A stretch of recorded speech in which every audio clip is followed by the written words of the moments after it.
नमस्कार विद्यार्थी मित्र, अभिज्ञानम शकुंतलम नाटक का संक्षिप्त रूप आपने देखा और आपको नाटक के बारे में जानकारी भी प्राप्त हुई।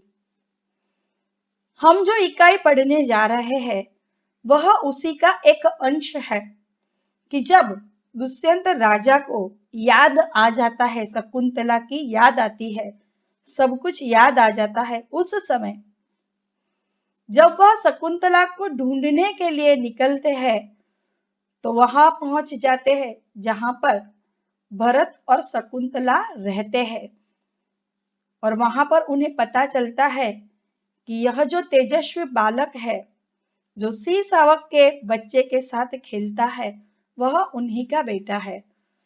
तो अभिज्ञानम शकुंतलम का यह एक अंश है जो हम यहाँ पढ़ेंगे।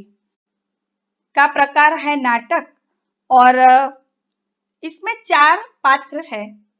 एक बालक जो राजा दुष्यंत का पुत्र है और जिसका नाम है भरत, स्वयं राजा दुष्यंत जो हस्तिनापुर के राजा है, और 2 तपस्विनियां, तपस्विनी 1 और तपस्विनी 2।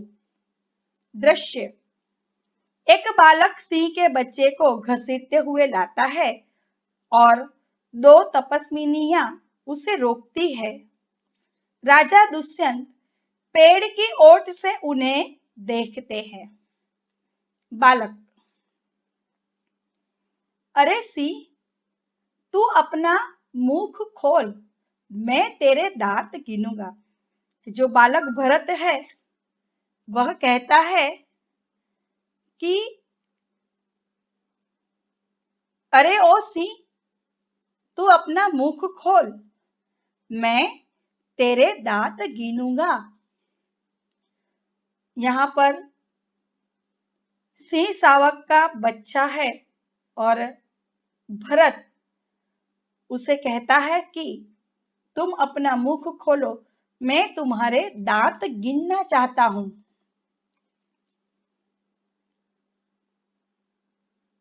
पहली तपस्विनी, ए हठीले बालक, तू वन के इन पशुओं को क्यों सताता है? कि पहली तपस्विनी कहती है कि हठीले, जिद्दी, हे जिद्दी बालक, तू वन के इन पशुओं को क्यों सताता है? हम तो इन पशुओं को बाल बच्चों के समान रखते हैं कि हम इन पशुओं को अपने बाल बच्चों के समान इसका लालन पालन करती है, तू इसे क्यों सताता है? तेरा साहस बढ़ता ही जाता है। तेरा नाम ऋषियों ने सर्वदमन रखा है, सो ठीक ही है कि भरत का नाम ऋषियों ने सर्वदमन रखा था, तो यह नाम तुम्हारे लिए ठीक ही रखा है। दुष्यंत राजा, आह, क्या कारण है कि मेरा स्नेह इस बालक की ओर उमड़ सा आता है। दुष्यंत राजा मन ही मन सोचते हैं कि क्या कारण होगा कि मेरा मन इस बालक के प्रति आकर्षित होता जा रहा है। दूसरी तपस्विनी, जो तू इस बच्चे को छोड़ न देगा तो सिंहनी तुझ पर दौड़ेगी। कि अगर तू इस सिंह के बच्चे को छोड़ेगा नहीं तो इसकी माँ जो सिंहनी है वो तेरे पीछे दौड़ेगी। भरत, ठीक है, सिंहनी का मुझे ऐसा ही डर है कि ठीक है, भले ही वो दौड़े, मैं यही डर रखता हूं। दुष्यंत राजा, यह बालक अवश्य किसी तेजस्वी वीर का पुत्र है, इसका मुख अग्नि के समान दमक रहा है। कि दुष्यंत राजा मन ही मन सोचते हैं कि इसकी साहसता देखकर ऐसा लगता है कि अवश्य ही यह बालक किसी तेजस्वी और वीर का पुत्र होगा। इसका जो मुख है वह अग्नि के समान दमकना यानी चमक रहा है।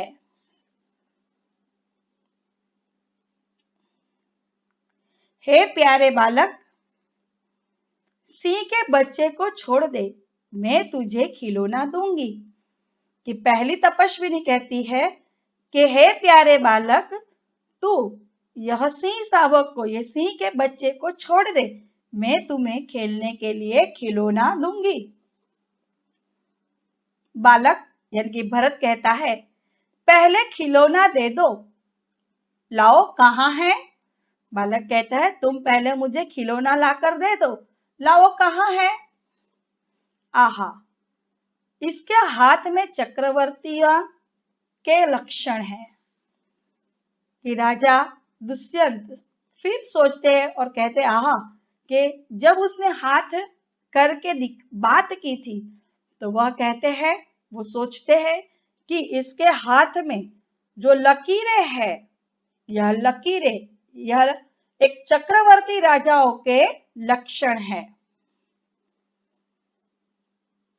उंगलियों पर कैसा अद्भुत जाल है और हथेली की शोभा प्रातः कमल को भी लज्जित कर रही है। कि उसकी उंगलियों पर एक अद्भुत प्रकार का जाल है और उसके जो हाथ है, उसकी जो हथेलियां है, वह कमल को भी लज्जित कर दे, शर्मा दे। लज्जित करना यानी शर्मा देना। कि सबसे गुलाबी रंग की कमल की मुलायम पंखुड़ियां होती है, तो उसके हाथ की जो हथेली थी वह कमल को भी लज्जित कर दे ऐसी थी।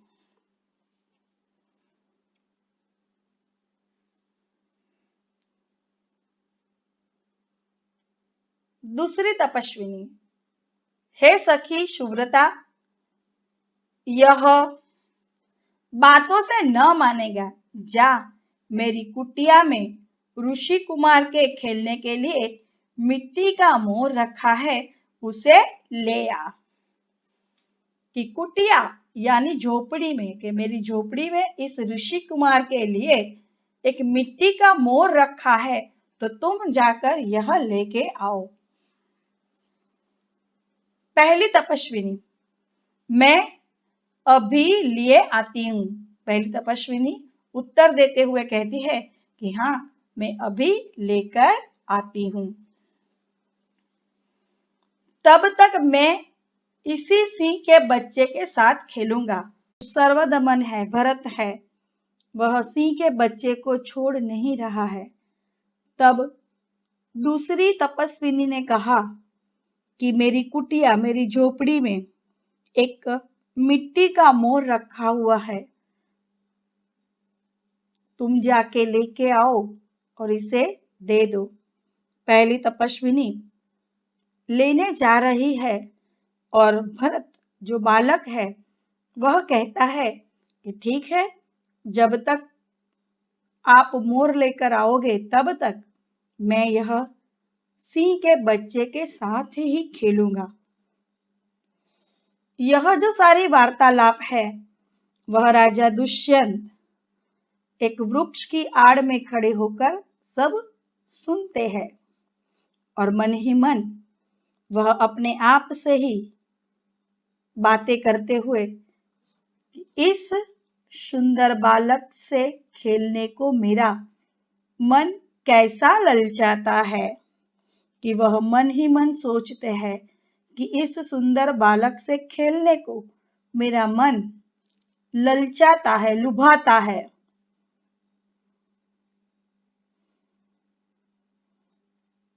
आह भरकर धन्य है वे मनुष्य। वो कहते हैं कि धन्य भाग है उस मनुष्य के जो अपने पुत्रों को गोद में लेकर उनके अंग की धूली से अपनी गोद मैली करते हैं। दुष्यंत राजा अपने आप से बातें करते हुए कि धन्य भाग है उन मनुष्य के, उन व्यक्ति के जो अपने बच्चों को गोद में बिठाते हैं और उनके अंग की धूली, धूली यानी धूल, मिट्टी से अपनी गोद को वह मैली करते हैं और पुत्रों के मुख अकारण हंसी से खुलकर उज्जवल दांतों की शोभा दिखाते और तुतले वचन बोलते हैं कि जैसे ही आप बच्चों को गोद में उठाते हो तो अकारण उनके मुख पर एक हंसी आ जाती है और उस हंसी में उनके उज्जवल चमकीले दांत की शोभा बढ़ती है और उनके तुतले वचन, छोटे बच्चे जब बोलते हैं तो उनके जो वचन है, उनकी बोली होती है वो तुतली होती है, तो उनके तुतले जो वचन है वह सुनने को मिलते हैं। क्यों रे ढीठ, तू मेरी बात कान नहीं धरता? कोई ऋषि कुमार यहाँ है?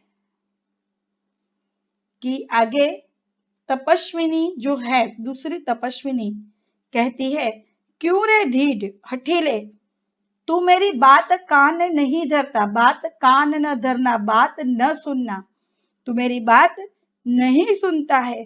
कोई ऋषि कुमार यहाँ है? हे महात्मा, तुम ही आओ और कृपा करके इस बलि बालक के हाथ से सिंह के बच्चे को छुड़ाओ।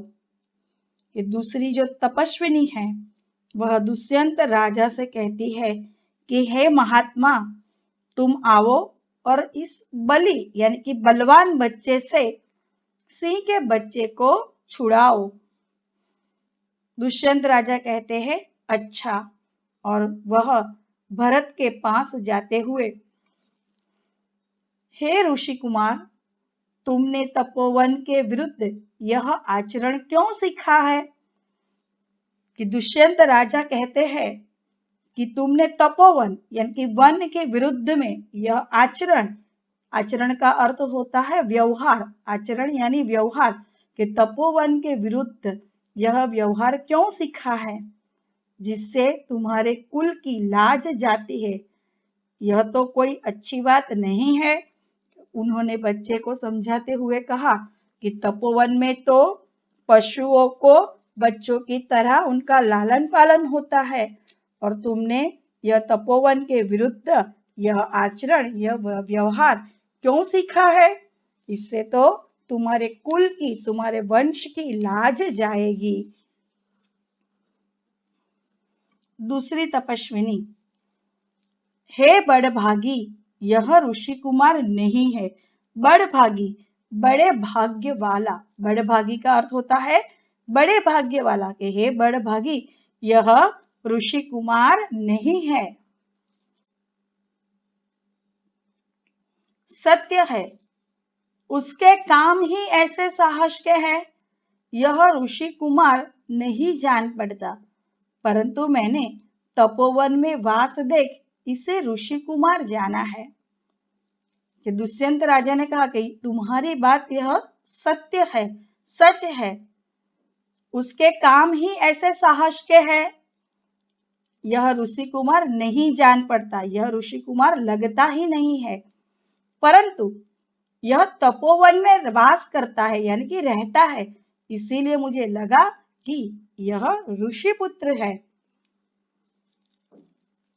आह, जब इसका हाथ छूने से मुझे इतना सुख हुआ है तो जिस बड़भागी का यह बेटा है उसे कितना हर्ष होता होगा। दुष्यंत राजा कहते हैं कि यह बच्चे का जब मैं हाथ पकड़ता हूं तो मुझे बहुत सुकून मिलता है, सुख मिलता है। यह जिस बड़भागी, जिस भाग्यशाली व्यक्ति का बेटा होगा वह कितना हर्ष होता होगा, उसे कितनी खुशी होती होगी। बड़े अचंभे की बात है कि बड़े ही अचंभे यानी कि आश्चर्य, विस्मय की बात है। तपस्विनी कहती है, दूसरी तपस्विनी, यह बड़े अचंभे की बात है, यह बड़े ही आश्चर्य की बात है। तुम्हें क्यों अचंभा हुआ? दुष्यंत राजा कहते हैं कि तुम्हें अचंभा क्यों हुआ, तुम्हें आश्चर्य क्यों हुआ? दूसरी तपस्विनी, इसलिए हुआ कि इस बालक की और तुम्हारी सूरत बहुत मिलती है और तुम्हें जाने बिना भी इसने तुम्हारी बात मान ली है। कि दूसरी तपस्विनी कहती है कि यह बालक और आपकी जो सूरत है, जो आपका चेहरा है, वह एक दूसरे से मिलता है और हम इतनी बार से इसे समझा रहे हैं और इसने मात्र एक ही बार में आपकी बात सुन ली। हे तपस्विनी, जो यह ऋषि कुमार नहीं है तो किस वंश का है? दुष्यंत राजा ने तपस्विनी से पूछा कि अगर यह ऋषि कुमार नहीं है तो यह किस वंश का है, किस कुल का है? यह पुरुवंशी है। दूसरी तपस्वी ने कहा कि यह पुरुवंशी है। पुरुवंशी यानी पुरु नाम के राजा के कुल का। पुरुवंशी यानी पुरु नाम के राजा के कुल का है, यह पुरुवंशी है।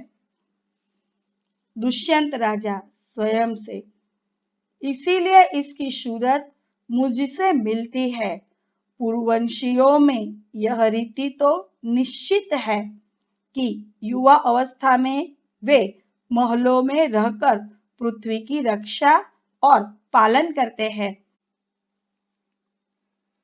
दुष्यंत राजा स्वयं से कहते हैं कि इस बालक की जो सूरत है वह उनसे मिलती है। क्यों?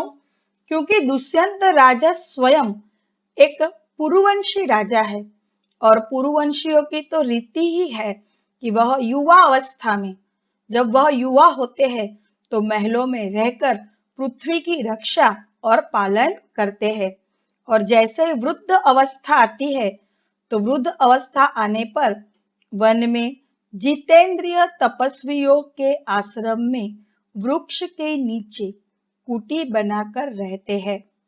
देवता जैसी शक्ति वाला यह निडर और असाधारण बालक मनुष्य का पुत्र भला किस प्रकार होगा कि वह आगे मन ही मन सोचते हुए कि वृद्धावस्था जैसे ही आती है तो कोई जितेंद्रिय कि जो सभी इंद्रियों पर विजय प्राप्त कर ली हो, ऐसे जितेंद्रिय तपस्वियों के आश्रम में चले जाते हैं और वहां पर वृक्ष के नीचे एक कुटी यानी कि कुटिया झोपड़ी बनाकर राजा वहां पर रहते हैं। और देवता जैसी शक्ति वाला निडर और असाधारण दिखने वाला यह बालक मनुष्य का भला कैसे हो सकता है?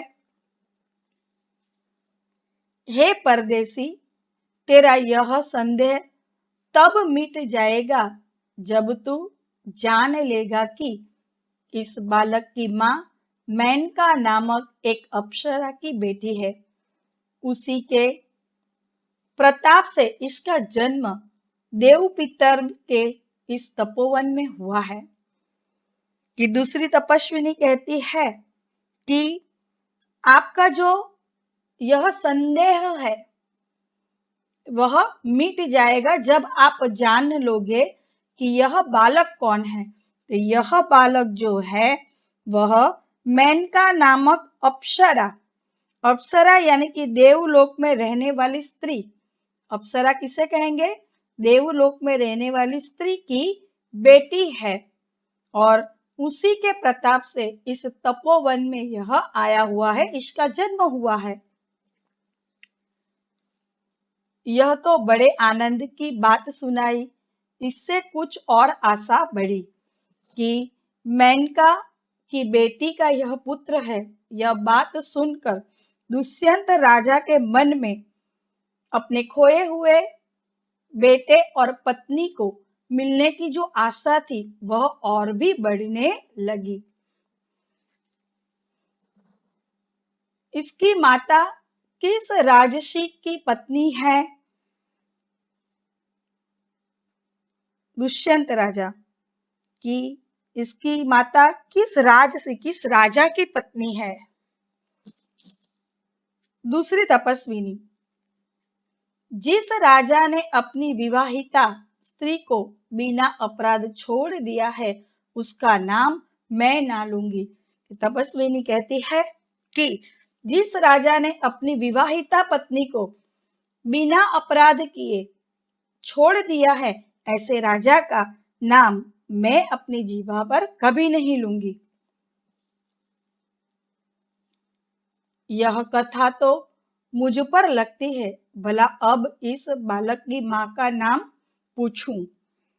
कि दुष्यंत राजा स्वयं से कि यह जो कथा है, ये जो सारी बातें हैं, यह मुझ पर ही लगती है, भला इसकी माता का नाम अब कैसे पूछूं।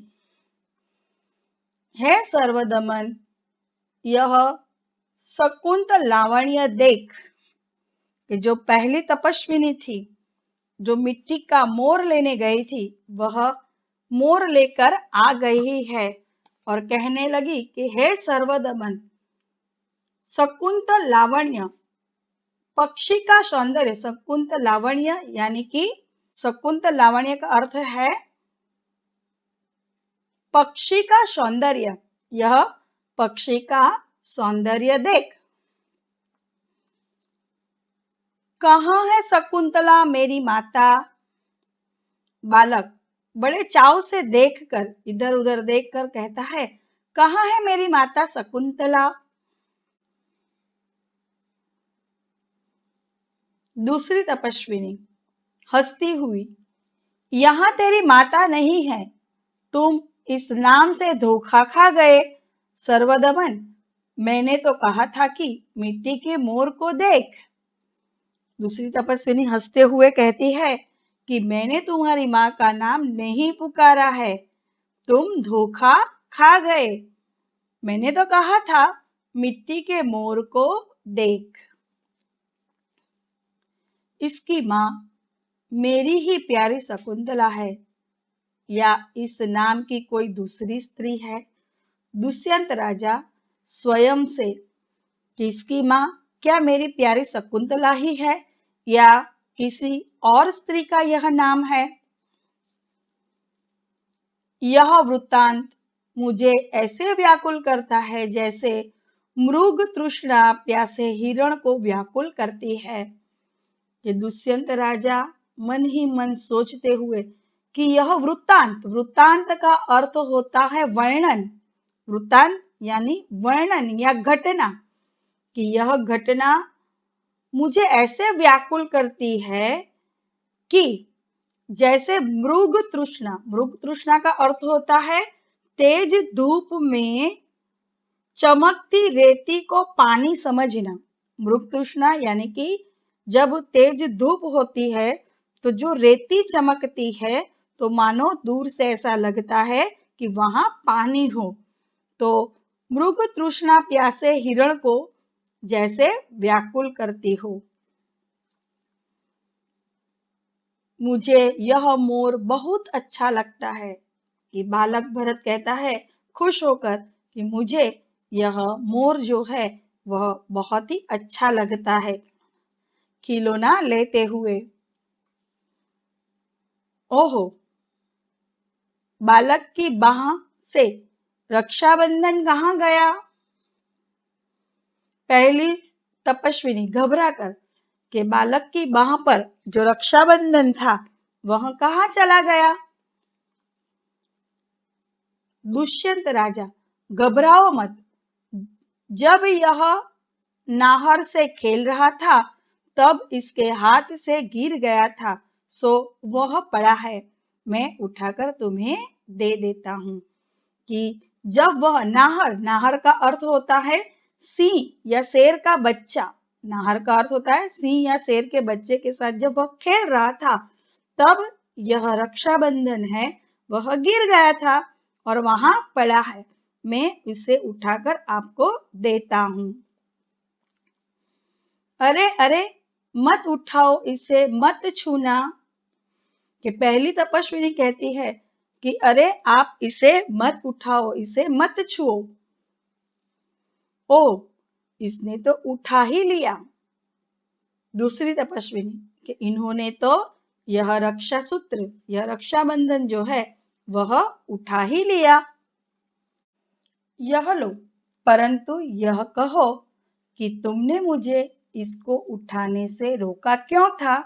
दुष्यंत राजा तपस्विनी से पूछते हैं कि तुमने मुझे यह रक्षा सूत्र उठाने से क्यों रोका?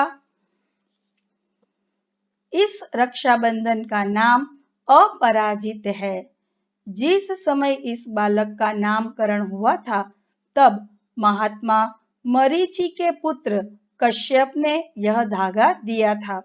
तपस्विनी ने दुष्यंत राजा से कहा कि इस रक्षा सूत्र का नाम अपराजित है और यह अपराजित रक्षा सूत्र इसके नामकरण के समय महात्मा मरीचि के पुत्र कश्यप ने इसे दिया था।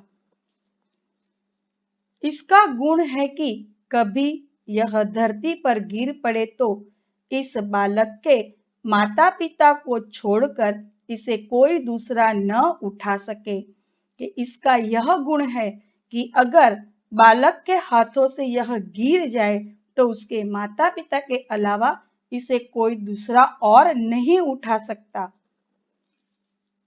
और जो कोई उठा ले तो क्या हो? दुष्यंत राजा ने पूछा कि अगर कोई दूसरा इस रक्षा सूत्र को, अपराजित को उठा ले तो क्या होगा?